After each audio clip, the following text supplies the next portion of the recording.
여러분들이 파이널을 이제 작업을 해야 하는데, 파이널은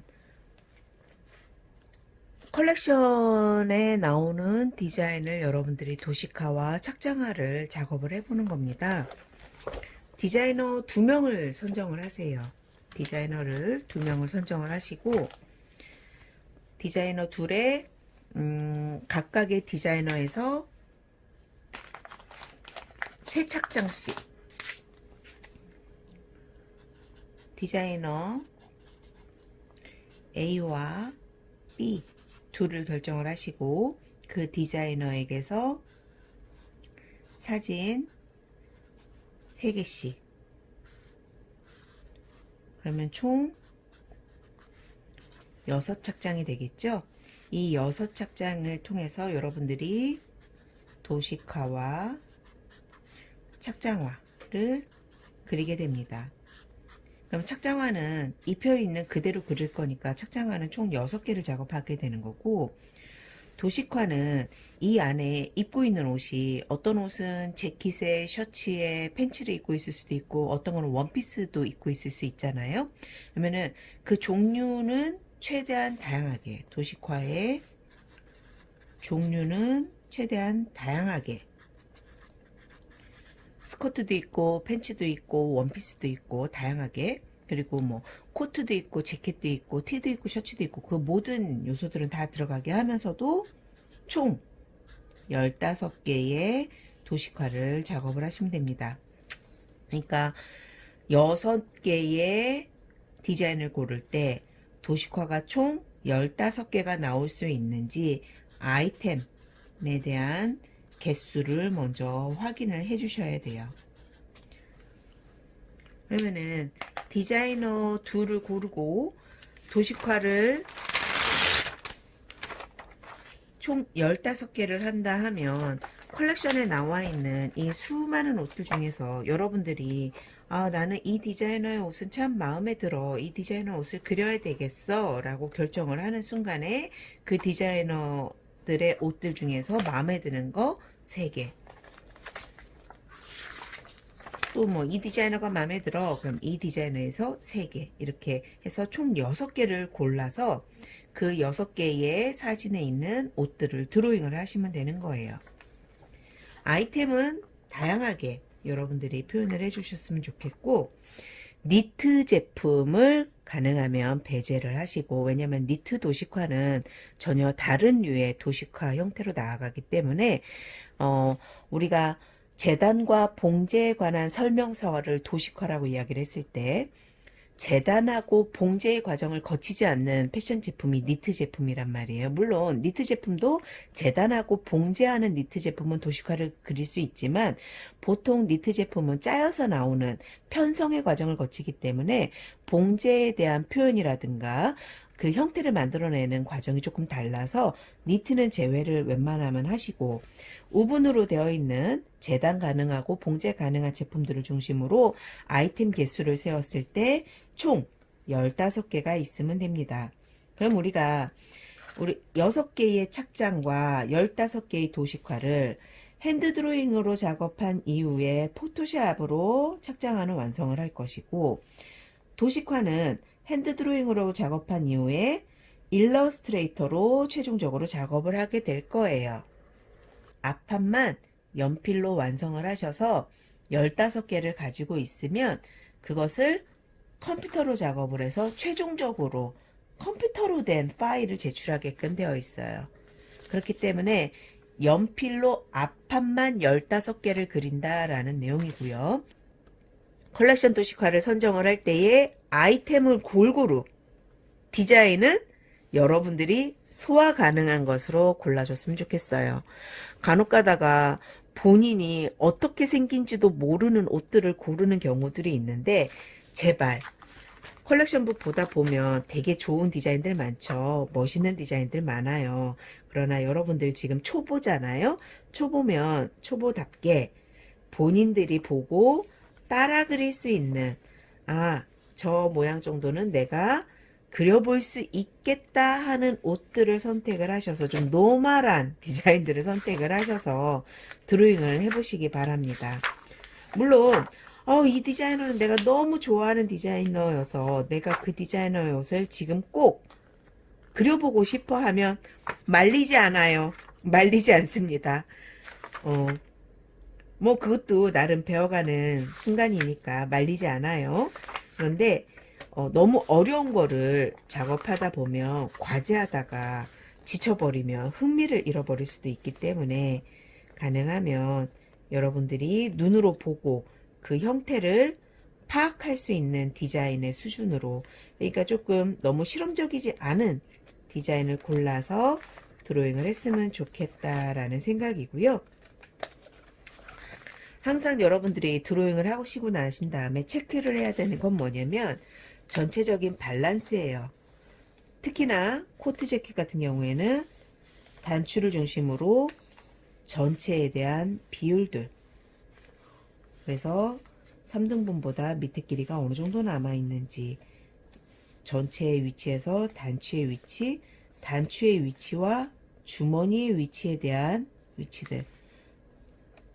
위치들, 단추와 기준점이, 단추 위치가 기준점이 되어서 모든 디테일의 위치들이 결정이 됩니다. 다시 말해서 여러분들이 단추 위치를 정확하게 잡아놔야 단추 위치에 맞는 주머니의 위치들이 결정이 돼요. 이 옷을 그린다라고 생각을 했으면 이 옷의 위치를 이렇게 표시를 하시는 거예요. 이렇게 표시를. 그러면은 단추가 사각형의 느낌으로 배열이 되어 있죠. 그리고 이 전체 등분이 전체 길이의 어깨까지 해서 전체 길이에 정확하게 등분 나눠지는 거 보이세요? 하나, 둘, 셋, 넷, 5등분. 그 소리는 뭐냐면 이 재킷을 드로잉을 할 때에는 여기서부터 어깨에서부터 재킷의 끝 지점까지, 지금 힙선 위치까지 있잖아요. 그럼 이 지점까지를 몇 등분 하면 된다 소리야? 하나, 둘, 셋, 넷, 5등분. 하나, 둘, 셋, 넷, 하나, 둘, 셋, 넷, 5등분. 그 중에 가운데에 여기에 사각형으로 단추 있다라는 소리예요. 그런 다음 깃에서부터 사이드 빠졌죠? 재킷끼리 내려왔죠. 라펠이 상당히 크네. 라펠이 아몰 너머까지 넘어가 있잖아요. 그러면은 요렇게까지 해서 라펠, 깃. 자, 주머니 위치 보세요. 주머니 위치. 주머니가 어디에 있어? 단추의 여기에 포인트. 그 다음 두 번째 칸보다 약간 위에까지 플랩이 상당히 크게 얹어져 있죠?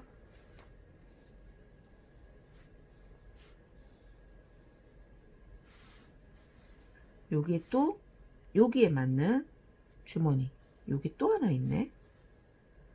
그 다음에 이렇게 넘어가고, 아마도 이렇게 넘어가는 요런 디자인인 것 같아요. 뒷판까지 넘어가는.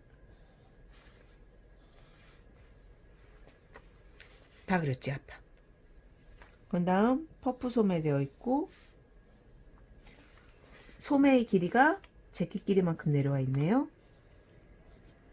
이렇게 되는. 왜냐면은 우리가 소매통의 너비를 알 수 있어야 되기 때문에 소매를 조금 더 옆으로 빼서 그려야 되겠다. 요렇게 그려야 되는 형태인 거죠.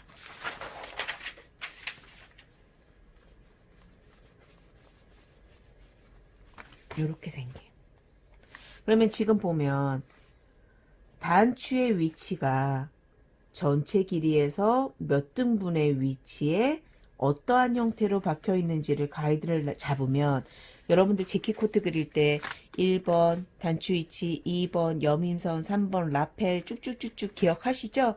단추 위치를 먼저 잡으면 여밈단의 위치 자연스럽게 잡히면서 이 단추 위치를 기본으로 해서 모든 디테일의 위치들이 결정이 되는 거예요. 이 윗 주머니는 첫 번째 단추 위치랑 연동되어 있고, 두 번째 주머니는 두 번째 단추 위치랑 연동이 되어 있잖아요. 이 아이들이 먼저 다 결정이 될 수 있는 게 단추 위치입니다. 그러니까 여러분들이 전체 비율상에, 그러면은 이 옷이랑 패턴상으로 동일한 패턴 컬러만 바뀐 거네. 다른 옷 볼까?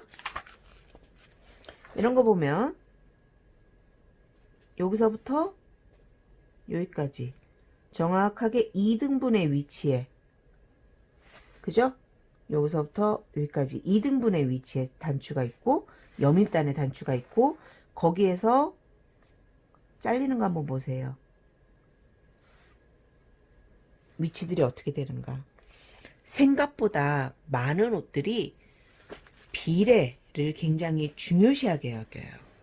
그러니까 그냥 대충 그 위치에 있는 게 아니라 2등분점, 3분의 1 지점, 4분의 1 지점, 이런 식으로 등분, 비례에 대한 것들 굉장히 잘 지킵니다. 제가 어페럴 디자이너 시간에 비례에 대한 이야기하면서 많은 옷들이 황금 비례를 지키고 있고, 많은 옷들이 그 수많은 비례를 가지고 있다. 여러분들 패턴 뜰 때 한번 생각해 보세요. 패턴 뜰 때 쭉, 여러분들 테일러링 지금 듣고 있나요? 테일러링 듣고 있으면 앞판 이렇게 있고 하면은 중심 하나 잡으려고 해도 그냥 안 잡죠. 여기서부터 여기까지의 뭐 2분의 1 지점, 여기서부터 여기까지의 뭐 3분의 1 지점. 패턴 뜨는 것조차가 다 비례와의 싸움이고, 그 비례를 아름답게 만들어 놓은 것이 이러한 작품들이기 때문에 여러분들이 컬렉션을 드로잉 할 때에는 그냥 보고서 아 저렇게 생겼구나 하고 먼저 그리는 게 아니라 이 아이의 비례를 먼저 파악을 해보시라는 거예요. 그러면 조금 더 드로잉 하기가 수월해지실 겁니다. 모든 옷들이.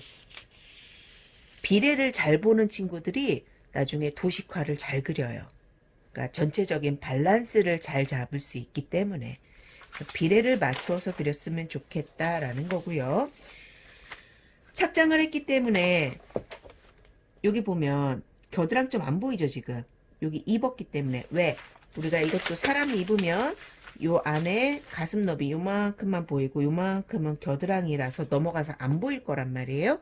근데 여러분들은 도식화를 그릴 때는 겨드랑이 꼭 살려서 드로잉 해야 되는 거, 요런 것만 놓치지 말고 여태까지 학습했던 스커트와 팬츠, 뭐 티와 셔츠, 코트 재킷의 그 지식을 기반으로 해서 컬렉션을 그리면 됩니다. 그런데 그리려고 봤더니 그래 코트는 맨 바깥에 입고 있어서 알겠어. 근데 셔츠 이만큼밖에 안 보이고 바지 이만큼밖에 안 보여서 안에 있는 디테일 어떻게 해야 되지? 여러분들이 알고 있는 디테일로 그리시면 됩니다. 스커트의 허리가 안 보여요 교수님. 여러분들이 알고 있는 스커트 허리로 그리시면 돼요. 안 보이는 거는 여러분들이 상상해서 그리시면 되고, 우리가 기본적으로 가지고 있는 뭐 스커트와 팬츠의 허리, 지퍼, 주머니, 이러한 것들 생각하시면서 드로잉 하시면 됩니다. 자, 다시 한번 설명. 컬렉션 브랜드 A와 B 두 개를 선정해서 각각의 디자인 3개, 각각의 디자인 3개, 착장, 나중에 합하면 6개의 착장이 될 것이고, 이 착장들의 6개의 착장을 다 아이템으로 구분을 하면 아이템은 15개 이상만 되면 돼요. 15개 미만으로는 안 받아줍니다. 15개 이상이 되어야 하고, 아이템의 종류는 골고루인데, 이게 나중에 6개의 착장과 15개의 도식화를 컴퓨터로 작업을 할 거기는 하지만, 핸드 드로잉이 있어야 컴퓨터로 넘어갈 거 아니에요. 그 핸드 드로잉 15개의 도식화의 핸드 드로잉 작업은 연필로만 하시면 되고 앞판만 그리시면 됩니다. 펜으로 정리하지 않아도 된다는 소리예요. 15개의 도식화 핸드 드로잉으로 앞판만, 이런 식으로 앞판만 작업을 해 놓으시고, 좌우는 있어야 되겠지. 앞판만 작업을 하시고 뒷판 안 그리셔도 돼요. 뒷판 나중에 컴퓨터에서 작업할 겁니다.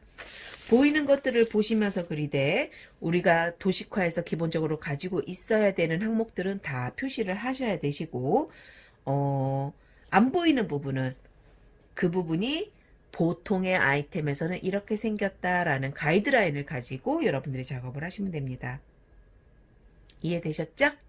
모르는 거 있으면 언제든지 물으러 오세요.